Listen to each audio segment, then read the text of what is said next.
Hello everyone, Lewis from Scrubwood Studios here with not exactly an unboxing, because this is the same box that we opened last episode, but a review of a figure from the same box. So if you remember in the last review, I reviewed this little guy here, the collector Neovenator Scenting Prey, and there's two more figures in the box, so I'm going to grab a random one again, and we'll review that today. So, I know which two are in here, but I think I know which one's probably on top, but oh well, might as well just have a bit of a shuffle around and grab one at random. Oh, okay, I've got it. I'm not looking, I think I know what this is. Yes, there we go. The Safari Limited Kentrosaurus. This is quite a bit smaller than I thought, I must admit. Let's get it out of the bag and take a closer look. One thing, I was going to cut and open the bag, because usually these are a bit of a pain to open up, but actually Safari Limited, or Everything Dinosaur, but I imagine this is Safari Limited, have been very smart and put a perforation there so I can just easily tear it open and then get the dinosaur out. I don't know whose idea that was, but whoever it was at Safari Limited and or Everything Dinosaur, good job, good idea. Get rid of that annoying plastic. And with that, let's dive straight into this review. So, let's jump to a closer look. Starting out here at the head, maybe, can I? Will the camera focus? There we go. The head is quite nicely detailed, actually, for such a small sculpt. It's a pity you can't really make it out on the camera, but there's a nostril, there's a mouth sculpted in. Lots of nice plates running down the back. We've got the shoulder spikes. They're quite rubbery, by the way. They're not sharp at all. But the plates on the back are stiffer. And then moving back, the plates transition into spines just before the sort of hip. And then they get more rubbery as they go down towards the tail, which is interesting. It's got a very vibrant colour scheme, I've got to say. I'm not entirely sure how I feel about that, because on one hand, I really like it. I love orange. It's my favourite colour. But I'm not sure how natural it looks on a dinosaur like this. But then again, who knows? Maybe this is a warning to potential predators about how difficult to ingest this thing would be. I mean, just look at all the spikes and stuff on it.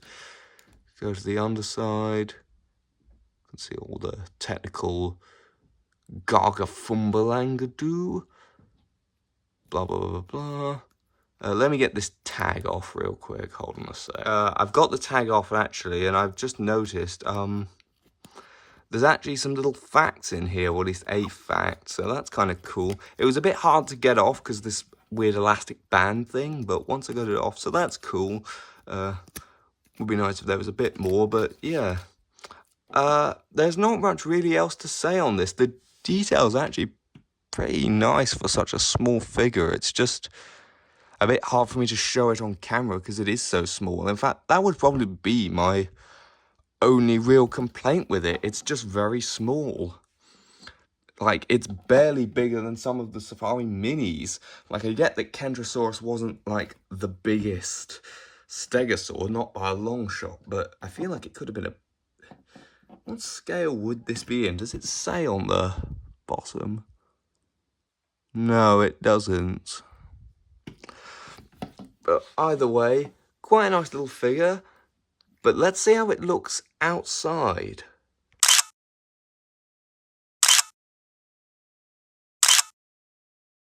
Just doing some size comparisons real quick to show you how small this thing is. Here's the Papo Stegosaurus, which, as we can see, just dwarfs the little Kentrosaurus here. We've also got the figure I last reviewed, which is the Neovenator, and I thought this was pretty small, but it's just dwarfing the what's it called? Kentrosaurus. We've also got the Safari Carcharodontosaurus here, which, again, just towers over our Kentrosaurus.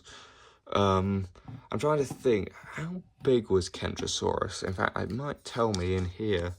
It says 15 feet long, so actually, so that's about what? I'm trying to do maths. About 5 meters, right? So actually, in comparison with these two, it's actually about the right size with the Neovenator and the Carcharodontosaurus. Yeah, it's actually approaching the right kind of size. Although the Paphosteg just dwarfs it. Yeah, very interesting. I wonder what scale this is in. What else have we got for size comparisons? Maybe...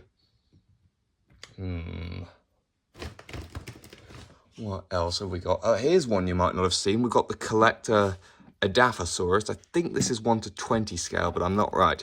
Obviously, this is not an accurate size comparison. Edaphosaurus would have been even smaller than Kentrosaurus here. And what else? Maybe for a couple more size comparisons. Got the Safari Limited Ceratosaurus, or Keratosaurus. I'm still not sure how to pronounce that. And evidently mine's warped because it's not standing up. I have to lean it against the steg. And for one final size comparison, just because I always use this, we'll bring in the Collector Deluxe Coolosuchus.